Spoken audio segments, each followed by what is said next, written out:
विश्वास इसलिए करें कि वो जीवन है और विश्वास उसी में जीवन, जो विश्वास करता है उसमें जीवन, जो मेरे मांस और लहू भागी होता है उसमें जीवन है। हालेलुया।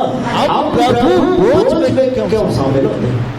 क्योंकि बाइबल बताती है कि ताकि मैं द्वंद के दिन में उसको जिला उठाऊं। अगर आप प्रभु पर विश्वास किए, एक विश्वास करने का प्रमाण आपको देना होगा। मैं सिंपल आपको कुछ मतलब पीछे लेके लास्ट करूंगा।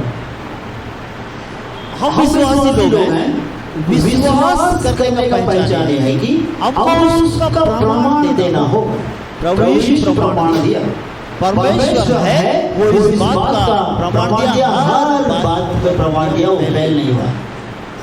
अगर सृष्टि करता है तो उसका जन्म अलग होगा, अगर सृष्टि करता है तो उसकी बातें अलग होगी, अगर सृष्टि करता है वो आश्चर्य करेगा, अगर सृष्टि करता है वो दुष्ट आत्माओं को आज्ञा देगा, अगर वो सृष्टि करता है मरेगा भी जी उठेगा। प्रमाण किया ना। हम मसीहों को एक बात का प्रमाण देने की जरूरत है। क्या आपको विश्वास है? प्रमाण देना है कि मैं यीशु में जन्म ली हूँ, अब बाप में नहीं जीना, ये तो बपतिस्मा। कितने लोग इस कमिटमेंट कर लिया, बपतिस्मा लिए लोग किए, इसलिए किए कि अब आगे को बाप में नहीं जीना। आपको काम ही करना पड़ेगा लोगों के बीच में। जब पास्टर बपतिस्मा देने के लिए जाएगा ना, वो आप जो बोलोगे पूछेगा क्या उत्पत्ति से लेकर प्रकाशित वाक्य तक जो लिखा है सही है, सही है? क्या प्रभु यीशु आपके लिए मारा गया सही है, सही है? कल के दिन तकलीफ आएगा, छोड़ोगे, कोई बाप आप पे आएगा, घेरेगा, कोई भी बाप। क्या आप बाप में गिरोगे फिर से? नहीं। आप इस बातों को अंगीकार करेंगे, बोलेंगे, मुंह से अंगीकार करना है कि मैं एक विश्वासी हूँ। विश्वासी होने का प्रमाण आपको दे देना है बपतिस्मा। अगर बपतिस्मा नहीं है तो अभी तक क्या प्रमाण नहीं दे सके यीशु के सामने प्रमाण। लोग बोलने के लिए बोलते हैं निकोदेमुस और अरतिया का यीशु को दे, लेकिन उनके पास समय नहीं था। आपके पास समय है। और डाकू में जो सॉरी क्रूस पर जो डाकू, 3 डाकू में से एक अंगीकार किया ना, उसके पास समय नहीं था। आपके पास समय है। तो बपतिस्मा क्या है? प्रभु पर विश्वास करने का प्रमाण आपको देना होगा। और दूसरा, मैं पाप में नहीं हूँ, वो देह इसलिए तोड़ा गया कि उस देह मेरे कारण प्रभु यीशु की मृत्यु हुई, मुझे पवित्र जीवन जीना। अगर ये आपके अंदर है तो देह में शामिल होंगे। समझ में? एक विश्वासी जीवन अलग है, बपतिस्मा के बाद कमिटमेंट करके जीने का जीवन अलग है। तो इसीलिए आपके जीवन में अगर कुछ भी कमी है, अगर आपके अंदर पश्चाताप नहीं है, तो आप इस देह से शामिल नहीं हो सकते। वचन के अनुसार, क्योंकि मैंने कई उदाहरण बताया कि आपको आपके अनुसार अगर आप देंगे दंड दोनों पर, देने वाला लेने वाला दोनों दंड। तो इसीलिए आपको पता होना चाहिए कि जांचें कि ये प्रभु का देह है, ये रोटी है, ये मेरे लिए तोड़ा गया मेरे पापों के लिए। दोबारा अगर पाप है, अगर पाप नहीं गए ना, तो आप अभी इसमें शामिल नहीं भी हो सकते। अगर आपके बारे में मुझे डाउट है, प्रार्थना करने वाले को आत्मा आभास दिलाता है, आपके साथ घटने वाली घटनाओं को हमको दिखाता है। आप में अगर कुछ बुरा नहीं हुआ तो भी हमको दिखाता है। नहीं बोलने वाले अलग बात है। क्यों? क्योंकि दिखाता, आपको भी दिखाता है। प्रार्थना करने वाले को आभास होता है, हमें होना चाहिए। विश्वास करने वालों का चिन्ह है, देखें हम लोग परसों, विश्वास करने वालों का चिन्ह यह है कि वो अन्य भाषा बोलेंगे, बीमारों पर हाथ रखेंगे, चंगे हो जाएंगे, और दुष्ट आत्माओं को निकालेंगे। मसीह होने का चिन्ह हमारे अंदर होना चाहिए। क्या उदाहरण दिए थे मास्टर? एक पुलिस का एक उदाहरण हो, एक पहचान होता है।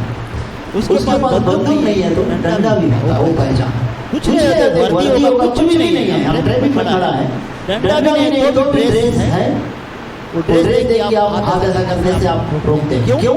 एक पहचान है ना, वो ट्रैफिक की ओर से है। उसमें अगर वो गंदा ड्रेस पहन के आएगा, आप जान रहे ट्रैफिक है, तो भी आप नहीं रुकेंगे, क्योंकि अभी उसका नहीं है। उसको एक चिन्ह देना पड़ेगा। समझ में आएगा?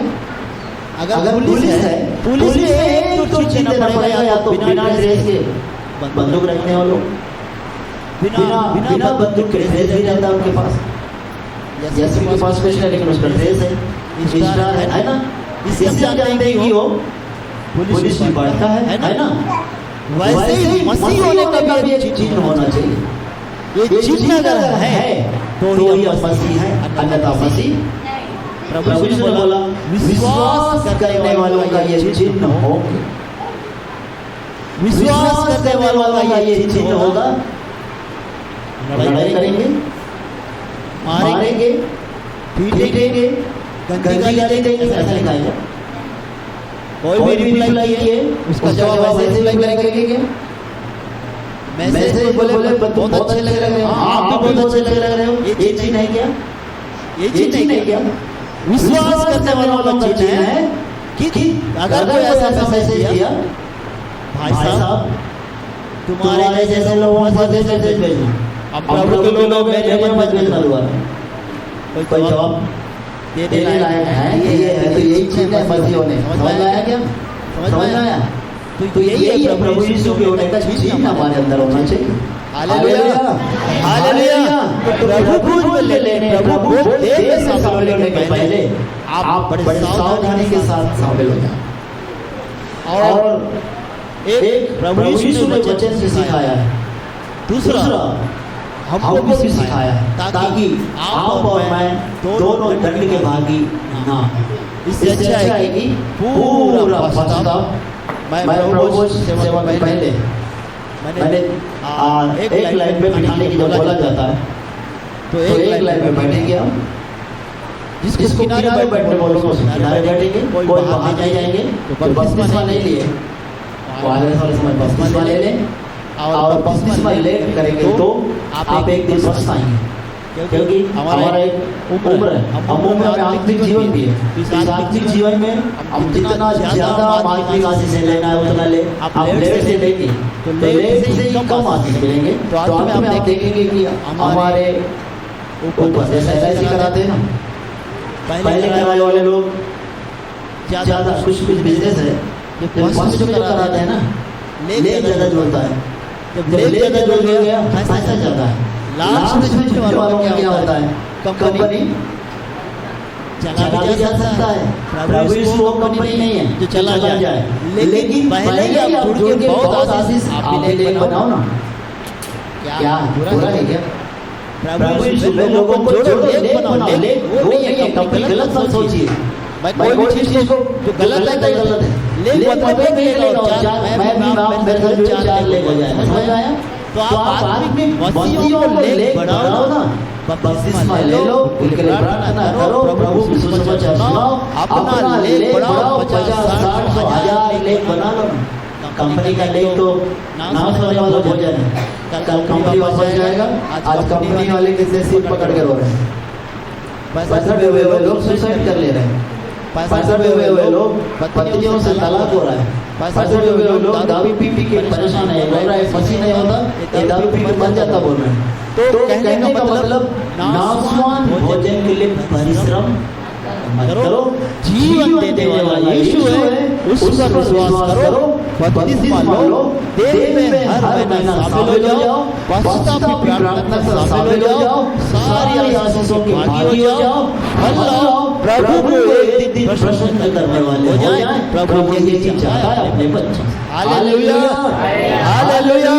हम कभी नहीं चाहते हमारे बच्चों से दुखी हो, तो स्वर्ग की पिता भी चाहता है अपने बच्चों से दुखी हो, वो चाहता है हम फल लगे और हरे भरे रहे, हम मसीह में बढ़ते जाए और मसीह की आशीषों से भरे उसका राज्य को बढ़ाने वाले हो जाए। प्रभु यही हमसे चाहता है। Hallelujah, hallelujah.